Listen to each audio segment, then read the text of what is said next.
Hey guys, JD here. Hope you're doing well today. We got a brand new one in from Springfield Armory that we're going to check out. Let's get it.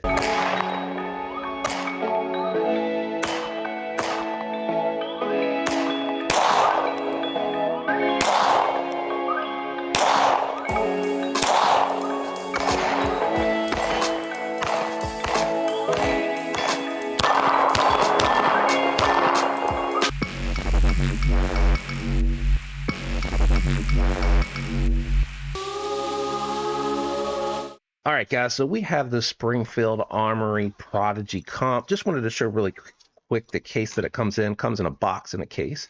So really nice case. I haven't had a chance. This is literally first impressions. Literally got this today. But it comes with a co-witness plate. Very nice plate. I can't wait to get this integrated, but I always like to start with the gun in the iron sights form. All right, so we're going to bring the Prodigy out. We're going to demonstrate that it is clear, safe to examine and look at with what came in the box. So it comes with a 21 round extended mag. Probably going to need to pick some of these up soon because the newly elected governor here in our state plans to do a capacity ban, which that means 10 round magazines unless you buy it or owned it before a certain date and can prove such. So I'm going to have to get some more. I have some additional 17 rounds that I had already picked up for the Live Free Armory Apollo 11 that I own. I decided not to keep that, and we'll dive into that a little bit before we get to the range because I don't want to divert from the gun just yet.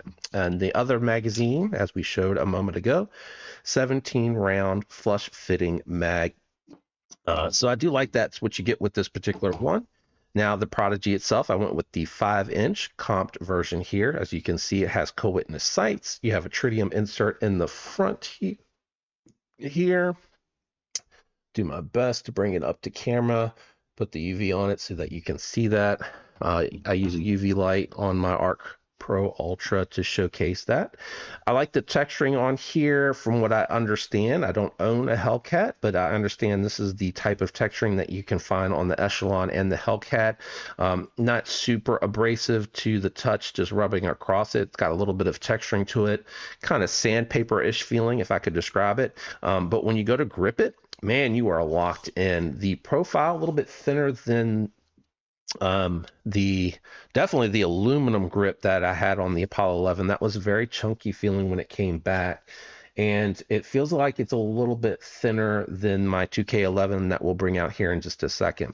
You got front and rear serrations for chambering a round or checking if you want to check to make sure that it is clear on there. I'm thinking it does need a little bit of a break in. It does kind of feel like it's catching a little bit right there, and I'm not sure if that is just needing to break in or if it's catching on the extractor. It still has the factory grease on here. I'm going to take it apart, clean it, and lube it to my liking before we get going with firing this particular one. The safety seem like they're going to be out of the way. I will say the ambidextrous safety is a little bit smaller. Yeah, a little bit smaller. It looks like it's a little bit better chamfered right here. It doesn't hang over like it does on my 2K11. That's one thing I thought about sending it off to Skips to see if they could fix that for me on the Apollo 11.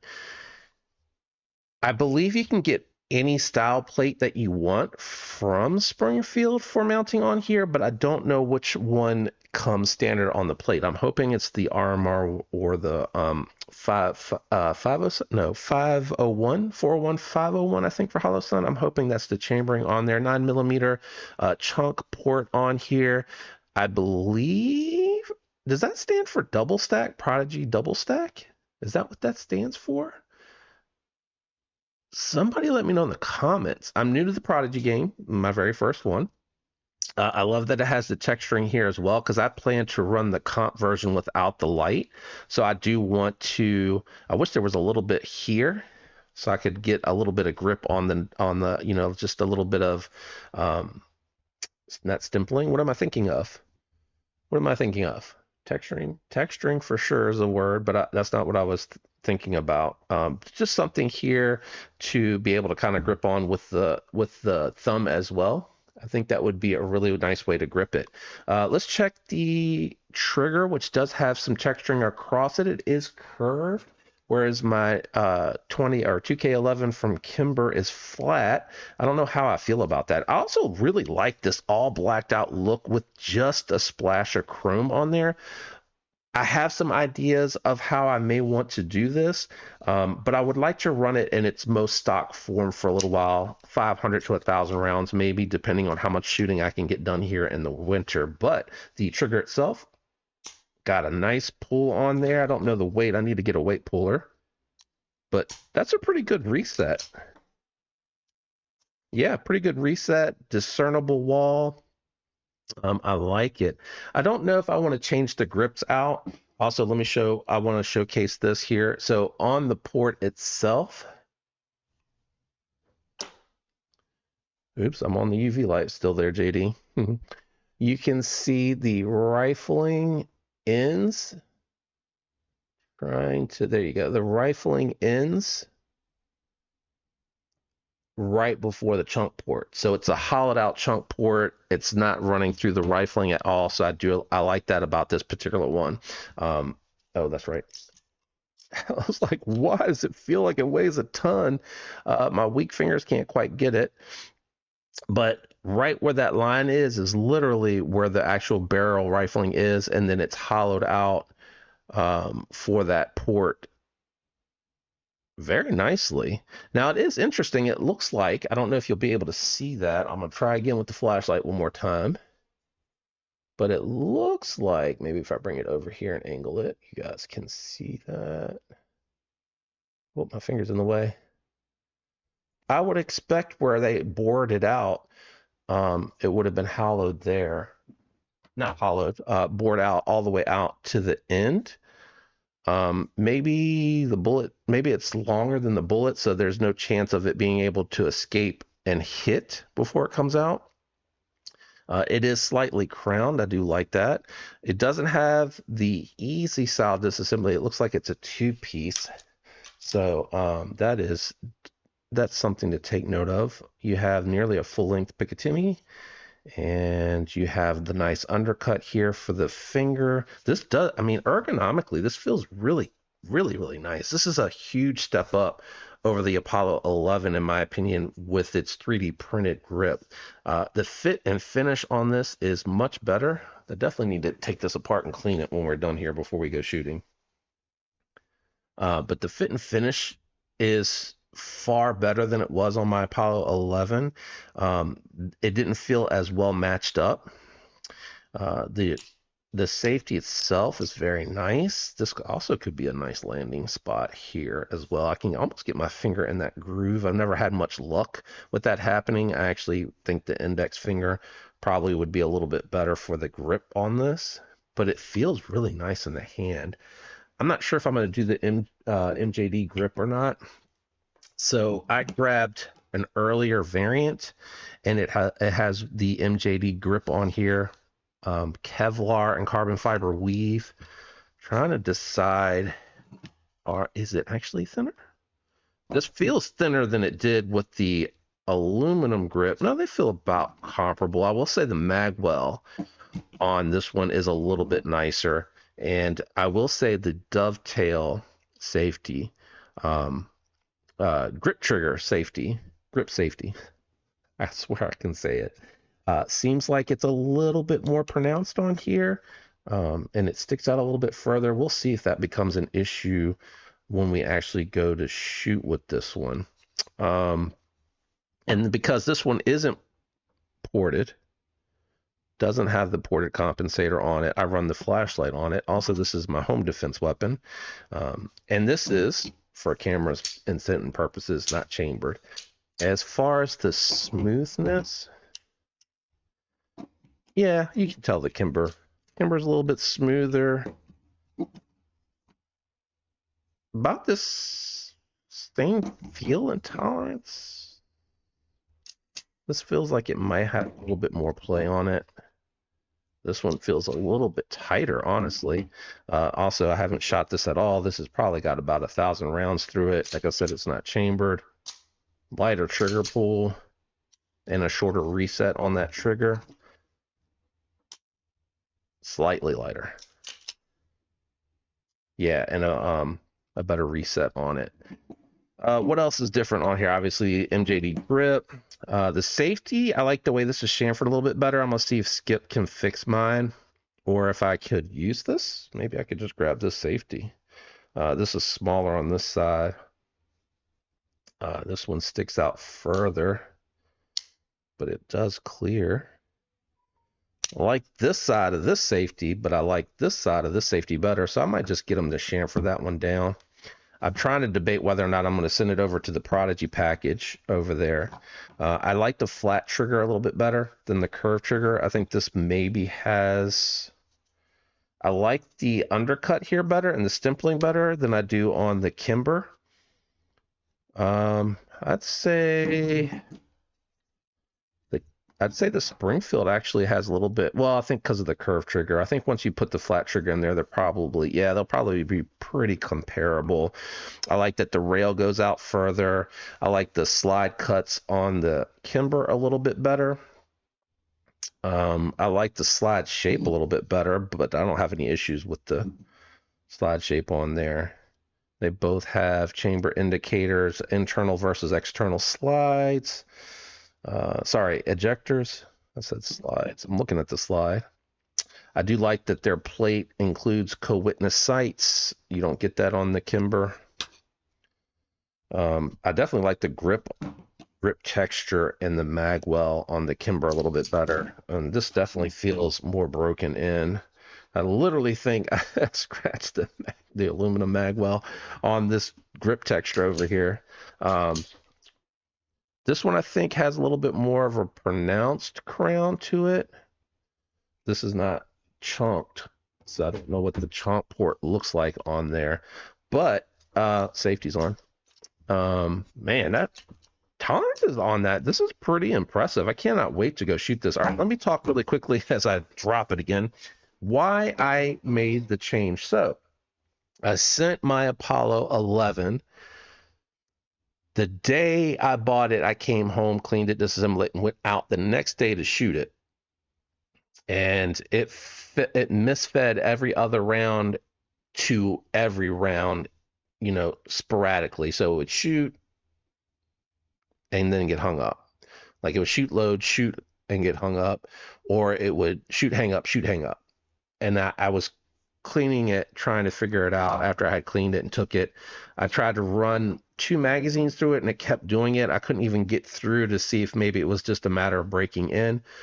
So I decided to go ahead and send it into Live Free Armory. And in the beginning, they were great, very responsive, sent me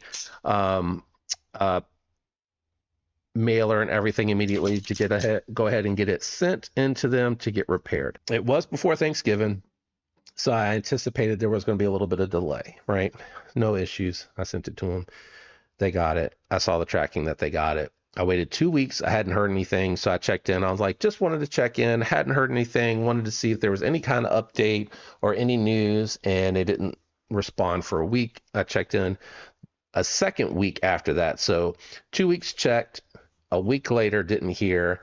The week after not hearing anything, a week from where I checked in, I responded back in just saying, hey, I'd like to check in. Hadn't heard anything. The following Monday, so this is like a Wednesday to Wednesday thing. So Wednesday to the following Monday, they responded. They said it hadn't been looked at yet, that they were going to get to it. And I was like, that's fine. So I waited until 2 months almost without any sort of update. All they told me is they'd send it back with a note. And I was like, hey, so this is probably, let's call it 6 weeks, because 8 weeks would be 2 months. So at 6 weeks, I was like, hey, just checking in. I hadn't heard anything in a month and a half now. And they were like, yep, we should be sending it out Friday or Monday. So I was like, okay, cool. So I waited till the end of the following week that they said they would send it on Monday and said, hey, I hadn't heard anything. What's up? So now I waited another week. So now we're at the 8-week mark. And I was like, okay, I hadn't heard anything. I hadn't gotten any tracking. At this point, I would just like a refund. So I immediately got a response the next morning saying, we are very sorry. It is in the back. It's been done. We're getting it out today. And I didn't even get a chance to read that. They called and were like, hey, we sent an email this morning. I spoke with Lewis from customer service, who was very nice. He apologized, said that they should have provided better updates, that, you know, they are a smaller company, so it's harder for them to keep up with the repairs and day to day. But that wasn't an excuse, he said, and that he wanted to make it up to me, and he offered me an aluminum grip as instead of a refund to see if he could appease me, because he wanted me to give the firearm a chance. I probably should have said, let me think about it. But on the phone, I was like, yeah, that's fine, because I do want to test the gun out. So they sent it to me with the aluminum grip at no additional charge to make it up, you know, for the lack of communication and update and response to me trying to reach out just to like get a status, just like what's going on. And it came in, and I held on to it for a couple days. I took it apart. I cleaned it. He test fired it. He said they had to replace the extractor and that they installed the grip. That's what's on the note. I can show the note if anybody has any questions about it. I still have the note. But I sat on the firearm for a couple days, and I was just, you know, I didn't even want to fire the gun at that point. I was disappointed from picking it up day one and not being able to use it. And this can happen, right? I don't want to make it seem like this is a Live Free Armory issue. I've bought plenty of other firearms, and I've had my daughter bought, I think it was a Shield EZ, and it was doing something similar. It would feed more regularly, but every so often it would hang up, and she tried to get several hundred rounds through it, and it would do it every so often. So she just sent it to Smith & Wesson, and they acknowledged the receipt of the firearm and let her know that they were working on it. And like, I want to say 2 weeks later, after they got it and responded they got it, they let her know like, hey, we swapped out something, polished something, we're sending it back to you. She got it, and it ran like any other Smith & Wesson that I own has ever run. So updates, expectations were communicated, and updates of what was done and that it was being sent back. She tested it, and it ran flawless. So that, I think, helps. But, you know, my experience was a little bumpy. I think they probably had an opportunity to learn from that. And I think that, you know, if you're interested in Apollo 11, you should definitely give it a fair shake if you're truly interested in it. From my standpoint, off of the initial impressions, just off of how the gun feels and the way the Springfield Prodigy has been finished, I would probably say if you're on the fence, I would encourage you to go with the Prodigy. Not to take sales away from Live Free Armory, but I think they have a little bit more room to grow to get it where it needs to be. Some other things that I found when I was researching, like, you know, experiences. So I researched it, and people were like, for the money, this is a really good, solid firearm that has been reliable for them, right? That's what I had been seeing. What I probably should have done was Live Free Armory issues or Apollo 11 issues, specifically the Apollo 11, because that's what I'm referring to. I've seen people say that theirs have worked flawlessly. I've seen people say that while they were firing several hundred rounds through it at one time, the 3D printed grip, and I don't know, this is like a year-old video at the time that I was watching it, they were saying that the Live Free Armory grip was warping, and that their remedy was an MJD, Teflon, carbon fiber weave, or an aluminum grip, and it ran fine after that. They said in my instance it was the extractor, and they put the grip on there. I didn't even want to test it again. I probably should have, to give a little bit better feedback of what it was like afterwards, reliability wise. I'm sure it was probably fine. They probably took care of the issues. But I just wanted to cut my losses and move on. And boy, did I take a loss. I would say probably half on a trade is what I got back for it. So in my instance, and again, I can only speak of one, I off of the initial impressions, wish I would have gone with the Prodigy. It looks and feels very different. And I think Springfield probably has a better QA QC system in place. I know that early on, some people mentioned issues with the Prodigy, but I think everything that I've seen within the last year up to, 2 weeks ago, people were saying very good, very well done and reliable. So stay tuned. We will, actually, we'll go out here. We'll cut it here. We'll go shoot some of this, and then I'll do a tail end of how I think the initial shooting with this particular one went. So let's go ahead, cut here, and we'll go outside at some point in the future for me and go fire this and then come back after that and talk about it. Well, it's 27 out. It's freezing. I got a bunch of layers on, but the ice and everything's frozen solid. I just wanted to get out here since we just picked up my first ever Springfield Prodigy 5-inch comp. So we're gonna fire some shots with the irons. I always like to do the iron sights first whenever I pick up a new firearm and give it a feel. Should be interesting with gloves, so we'll see. All right, we are chambered, safety off. I'm gonna go to the steel plate first, see if I can get a good feel for the sights. All right.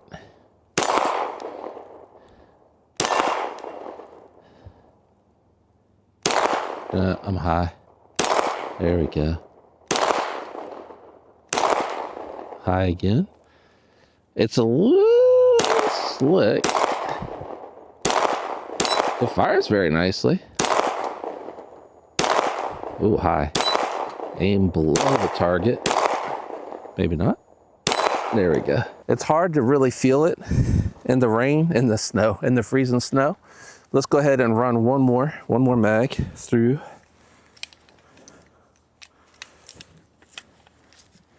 Locked back, that's always a good sign, right? Locked back on its own magazine. I can't feel anything with these gloves. I'm so sorry, guys. I'm doing my best out here in the cold. Iron sights.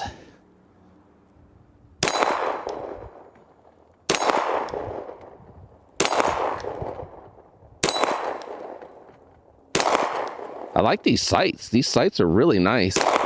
The comp is keeping it really low.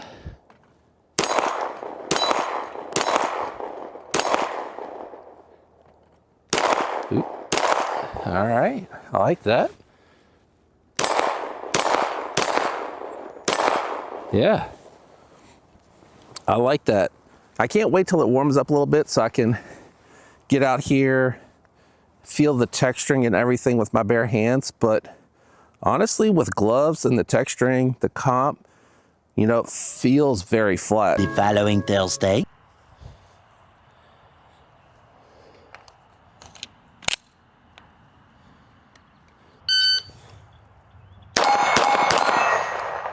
Two, 4, 3. Took a minute to find the red dot. I just finished shooting the Kimber 2.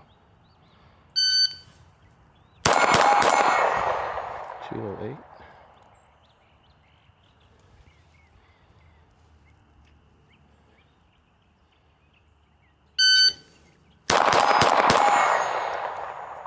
I think I shot the wood a little there.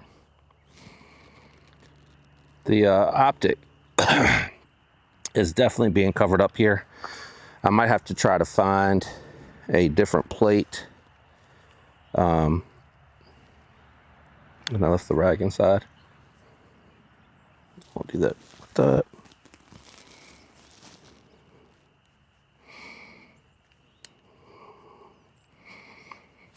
Yeah, the plate was definitely getting covered up. That might be part of my problem.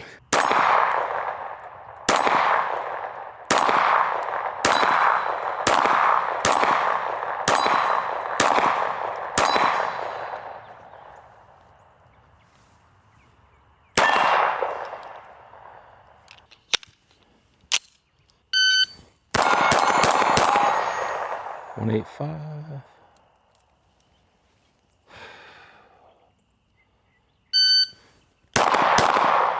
Oh. Took a minute to hit that steel.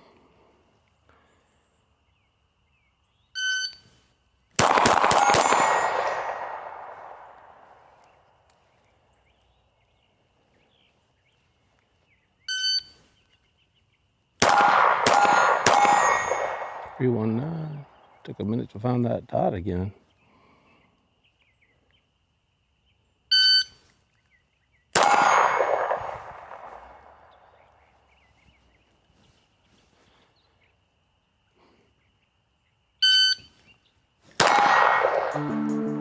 I thought I had one shot on the last one, 139, but that was my last shot.